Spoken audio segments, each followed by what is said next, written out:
नमस्कार दोस्तों, राधे राधे। आप सभी लोगों का स्वागत है आपके अपने परिवार यूट्यूब चैनल परिवर्तन द एजू हब में। जैसे कि अब हम लोग अपने यूपी ट्रिपल पेट का पेपर नज़दीक आ रहा है, तो हम लोगों ने सोचा है कि आप लोगों के लिए डेली 10-10 क्वेश्चन ऐसे जीएस के मैं करा देता हूं जो आपको पेपर में फंस ही जाएंगे। ऐसा लगता है, मतलब जब आप इस क्लास को पूरा देखेंगे अंत तक तो आपको खुद लगेगा कि आपने कुछ सीखा है और आप इस क्लास से कुछ ना कुछ पाके जाएंगे। जब आप अपने पेपर में बैठेंगे और पेपर सॉल्व कर रहे होंगे, शायद इनमें से जो मैं सीरीज़ लेके आ रहा हूँ टॉप 100 क्वेश्चंस की, डेली 10-10 क्वेश्चन मैं 10 दिनों तक आप लोगों को लेता रहूँगा और कराता रहूँगा।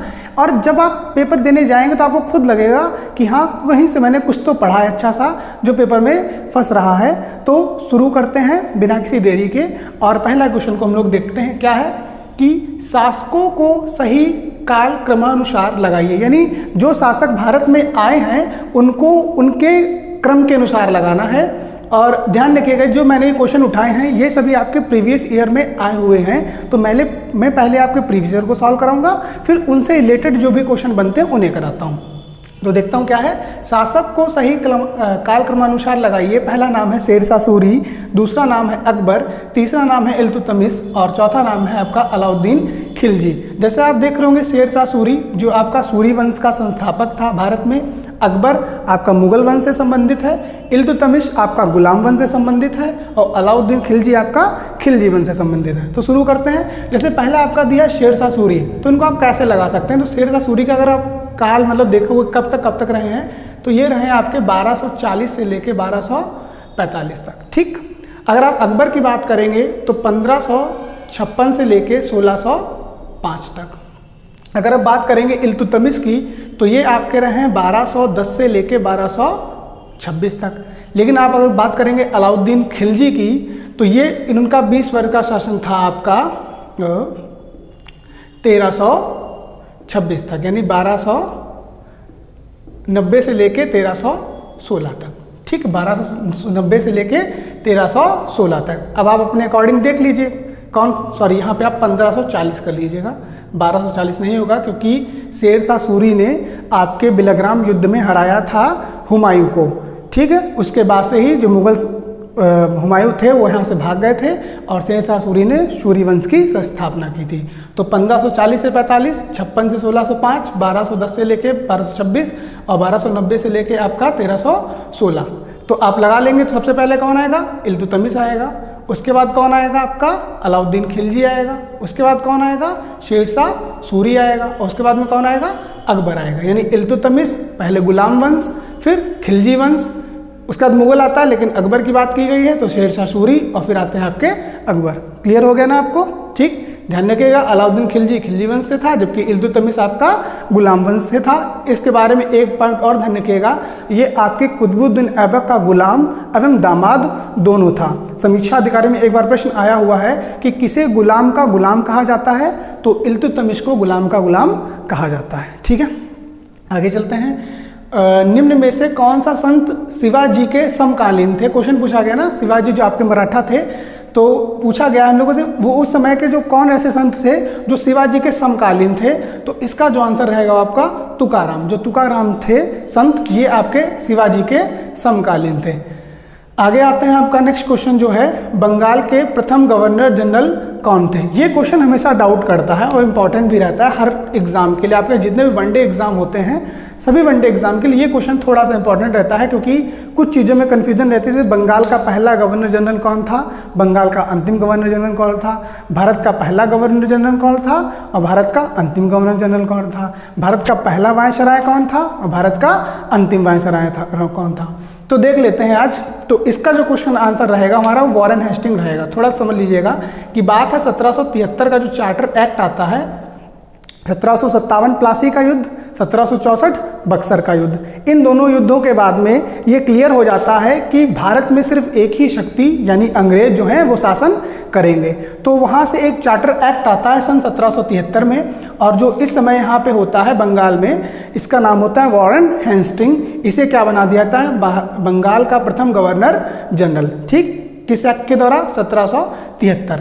इसमें मैंने एक नाम डाला है रॉबर्ट क्लाइव। तो रॉबर्ट क्लाइव वही बंदा है जो 1757 में क्या करता है? प्लासी के युद्ध का नेतृत्व करता है अंग्रेज की तरफ से। और दूसरा जो नाम आपका पड़ा है रिपन, ये लॉर्ड रिपन है, ये प्रधानमंत्री के पुत्र थे, ब्रिटिश प्रधानमंत्री के पुत्र थे। और भारत में क्या थे ये? लॉर्ड रिपन को किस लिए जाना जाता है? तो ध्यान रखिएगा, लॉर्ड रिपन को जाना जाता है इनके स्थानीय स्वशासन का जनक। पूछा जाता है ना आपके में, टॉपिक है ना स्थानीय स्वशासन, स्वशासन। तो स्थानीय स्वशासन का जनक किसे हम लोग कहते हैं? लॉर्ड रिपन को। करेक्ट कर लीजिएगा, स्थानीय स्वशासन का जनक लॉर्ड रिपन है। ठीक है, नेक्स्ट क्वेश्चन पे चलते हैं। चरक संबंधित है, यानी चरक संहिता जो है वो संबंधित है। तो ये आपको मोस्टली लोगों को पता होगा, जो चरक संहिता वो आपके किससे संबंधित है? चिकित्सा से संबंधित है। और ये पूछा जाए तो चरक संहिता लिखी किसने है? तो चरक ने लिखी है। चरक संहिता किसने लिखी है? चरक। और ये ध्यान रखिएगा, ये आपके कनिष्क के शासनकाल में रहते थे। ये चीज़ भी इंपॉर्टेंट है कि वो क्वेश्चन पूछ दिया जाता है कि चरक किसके शासनकाल में थे? तो कनिष्क के शासनकाल में थे। क्लियर है ना? आगे चलते हैं। ग्रांड ओल्ड मैन भारत के, यानी भारत के ग्रांड ओल्ड मैन किससे संज्ञा दी जाती है? तो सबको पता है आपका दादा भाई नौरोजी। दादा भाई नौरोजी जो आपके हैं ये पारसी समुदाय से आते हैं और इन्हें grand old man of India कहा जाता है। हिंदी में बोले तो भारत का वयोवृद्ध। इनके बारे में दूसरी पॉइंट जो याद रखिएगा कि ये आपके दादा भाई नौरोजी जो हैं ये कांग्रेस के सेकेंड अधिवेशन के अध्यक्ष भी रहे हैं। कौन? दादा भाई नौरोजी। क्या नीचे आ रहा है? ये नहीं आ रहा? चलिए मैं आगे लिख देता हूँ यहाँ पे, ध्यान रखिए ना। दादा भाई नौरोजी के बारे में बता रहा हूँ, यहाँ पे लिखे दे रहा हूँ कि ये आपके जो सेकंड अधिवेशन हुआ था कांग्रेस का कलकत्ता में, उसकी इन्होंने अध्यक्षता भी की थी। कांग्रेस के पहले अधिवेशन की अध्यक्षता किसने की थी? WC बनर्जी ने की थी। किसने? बन फॉर बनर्जी। ठीक, और दा से बनता है दो फॉर दादा भाई नौरोजी। क्लियर है ना? ठीक, आगे चलते हैं। नेक्स्ट क्वेश्चन, छठा क्वेश्चन क्या है? 1915-16 में किसके नेतृत्व में दो होम रूल लीग की शुरुआत हुई थी? यानी कब, कौन से वे दो नेता थे जिनके द्वारा होम रूल लीग की शुरुआत हुई थी? ऑप्शन है एनी बेसेंट और तिलक और अरविंद घोष। तो इसके जो ऑप्शन सही है वो आपका सही है, एनी बेसेंट और तिलक। यानी एक जो एनी बेसेंट द्वारा होम रूल लीग चलाई गई थी और दूसरी आपकी बाल गंगाधर तिलक द्वारा चलाई गई थी। ध्यान रखिएगा कि तिलक जी के बारे में एक क्वेश्चन आता है कि निम्न में से वह कौन सा आपका व्यक्ति है जो कभी भी कांग्रेस का अध्यक्ष नहीं रहा? तो ध्यान रखिएगा, जो तिलक महोदय हैं आपके, यानी बाल गंगाधर तिलक जी जो हैं, ये आपके कभी भी कांग्रेस के अध्यक्ष नहीं रहे हैं। एनी बेसेंट के बारे में इससे जुड़ा दूसरा तथ्य कांग्रेस से क्या है कि एनी बेसेंट वो प्रथम महिला थी। और कब की बात है? 1917 की। 1917 की बात है। और कहाँ? कलकत्ता में। यानी पूछा जाता है क्वेश्चन कि वह कौन सी महिला है जो कांग्रेस की प्रथम अध्यक्ष रही? तो वो है आपकी एनी बेसेंट। अगर भारतीय पूछा जाए तो सरोजनी नायडू जी रही थी। कब रही थी? 1925 कानपुर। ठीक, एनी बेसेंट के बारे में पूछा जाए तो 1917 कलकत्ता पहली महिला अध्यक्ष। क्लियर होगा आपको? तो होम रूल लुक किसकी थी? एनी बेसेंट और तिलक जी की। तिलक जी के बारे में एक बात और ध्यान रखिएगा, इनका एक जो पत्र था, केसरी पत्रिका थी, सॉरी पत्र नहीं, केसरी जो पत्रिका थी वो तिलक जी की ही थी। और ये एग्जाम में बहुत बार पूछी जाती है कि केसरी पत्रिका का संपादन कौन करता था? तो बाल गंगाधर तिलक करते थे। ठीक है, आगे आते हैं। करो या मरो का नारा किसने दिया है? सबको पता होगा करो या मरो का नारा जो है वो महात्मा गांधी ने दिया था। लेकिन मोस्टली ये चीज़ ध्यान रखिए कब दिया था? तो सन 1942। हाँ, वो यही समय है जब महात्मा गांधी ने भारत छोड़ो आंदोलन का आह्वान किया था, यानी क्विट इंडिया मूवमेंट। उसी समय उन्हें क्या किया था? करो या मरो, यानी अभी नहीं तो कभी नहीं। इसी समय आपके क्या कहते हैं, जब भारत छोड़ो आंदोलन चल रहा था, एक घटना होती है जिसे हम लोग नाम देते हैं ऑपरेशन जीरो आवर। क्या मैं यहाँ लिख सकता हूँ? क्या उसे कहते हैं? Operation zero hour. यानी हुआ क्या था आपका, इस समय रात्रि के देखते हैं जब आप फोन में डिजिटल जो वॉच होती है 12 बजता है तो इस तरीके से बजता है, यानी 00.00 इस तरीके से बजता है। हुआ क्या था कि जब भारत छोड़ो आंदोलन महात्मा गांधी द्वारा आह्वान किया गया, करो मरो का नारा दिया गया, तो जितने भी बड़े नेता थे सभी लोगों को पकड़ के जेल में डाल दिया जाता है। इसीलिए इसको बोला है ऑपरेशन जीरो आवर। कब हुआ था? भारत छोड़ो आंदोलन के समय। और उस समय महात्मा गांधी ने क्या नारा दिया था? महात्मा गांधी ने नारा दिया था करो या मरो का। आगे है आपका सुभाष चंद्र बोस। इनके बारे में सबको एक नारा छोटे पर से हम लोग सुनते आते हैं कि तुम मुझे खून दो मैं तुम्हें आज़ादी दूंगा। ठीक है, वो नारा किसका है? सुभाष चंद्र बोस का। आगे चलते हैं, जैसे आपका एक नारा फेमस है ना भगत सिंह का, जैसे हम लोग भगत सिंह के दीवाने हैं, इंकलाब जिंदाबाद। ठीक, आगे चलते हैं। सलालपन बिजली परियोजना स्थित है। सलालपन बिजली परियोजना जो है वो आपकी चिनाब नदी पे स्थित है। इसी के समकक्ष एक और योजना है तुलबुल, ध्यान रखिएगा, तुलबुल योजना। तुलबुल योजना बहुत बार पूछी जाती है, ये आपकी बच्चा झेलम नदी पे है। कौन सी? तुलबुल। जबकि सलालपन बिजली योजना जो है वो आपकी चिनाब नदी पे है। ठीक, आपकी क्या कहते हैं, झेलम, चिनाब, रावी, व्यास और सतलज। एक नदी आपकी आती है सतलज। पूछा जाता ना ये पांचों नदी किसकी सहायक नदी हैं, तो ये सिंधु की सहायक नदी है। ठीक है ना, सिंधु की सहायक नदी है। कौन सी? झेलम, चिनाब, रावी, व्यास और सतलज किसकी नदी है सहायक? सिंधु की।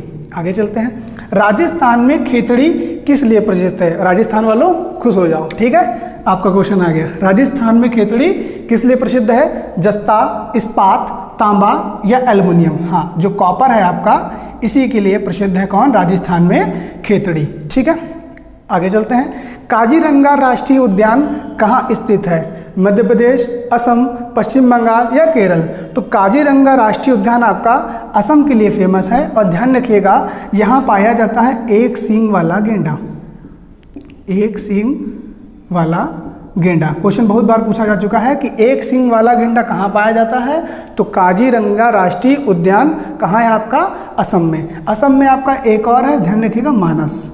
कौन सा है? मानस। कहाँ है? असम में है। मध्य प्रदेश तो आपको पता ही है टाइगर स्टेट के लिए फेमस है।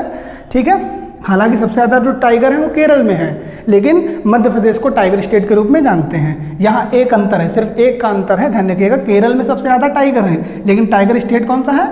मध्य प्रदेश। ठीक, यहाँ की अगर बात करें तो पेंच, पिंच, कान्हा, ये यहाँ के हैं मध्य प्रदेश के। पश्चिम बंगाल की बात करेंगे तो सुंदरवन, क्योंकि सुंदरवन का डेल्टा ही यहीं पाया जाता है। सुंदरवन पूछा जाता है ना, सुंदरवन का डेल्टा कौन सी दो नदी बनाती हैं? तो ब्रह्मपुत्र, गंगा। और कहाँ पाया जाता है? तो पश्चिम बंगाल। यहीं पे एक आपका सुंदरवन है आपका राष्ट्रीय उद्यान।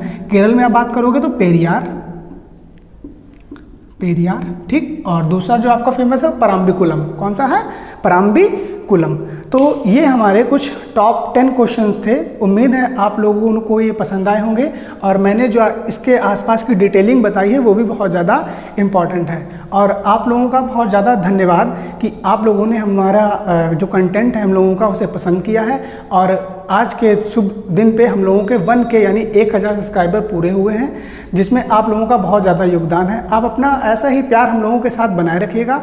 और नीचे आपके बॉक्स में लाल कलर का सब्सक्राइब लिख के आ रहा होगा। अगर आपने अभी तक हमारा चैनल सब्सक्राइब नहीं किया है और आपको हमारे लोगों का पढ़ाने का तरीका और हम लोगों की जो शॉर्ट ट्रिक्स हैं वो पसंद आती हैं, और ऐसी शॉर्ट ट्रिक्स आप और भी चाहते हैं, और आप चाहते हैं ऐसे ही धीरे धीरे हम लोग आपके लिए टॉप सीरीज़ मैराथन क्लासेस लाते रहें, आप उस नीचे दिए गए लिंक पे मतलब क्या करें, आप चैनल को सब्सक्राइब कर लीजिएगा। धीरे से दबा दीजिएगा, चाहे तेज़ी से दबाइएगा, फ़ोन मत तोड़िएगा, बस सब्सक्राइब कर लीजिएगा। आपसे यही एक निवेदन है। और आप लोगों की अच्छी चीज़ ये है, डिस्क्रिप्शन बॉक्स में हमारा टेलीग्राम चैनल का लिंक दिया है, जिसमें हम लोगों के द्वारा आपका यहाँ पे आ रहा है ना, आपका जनवरी से लेके सितंबर तक करंट अफेयर को हाथों से लिखा गया है, जिसमें जो हमारी एक्सपर्ट फैकल्टी है, किसी ने यूपी को कवर किया है, किसी ने परियोजनाओं को कवर किया है, किसी ने हेडक्वार्टर को कवर किया है, किसी ने पूरी अर्थव्यवस्था यानी जितनी परियोजनाओं के साथ अर्थव्यवस्था आती है, क्योंकि यूपी SSC के पेपर में 1-2 आपकी परियोजनाओं में परसेंटेज पूछ जाता है ना कि आपका कन्या सुमंगला योजना के लिए कितना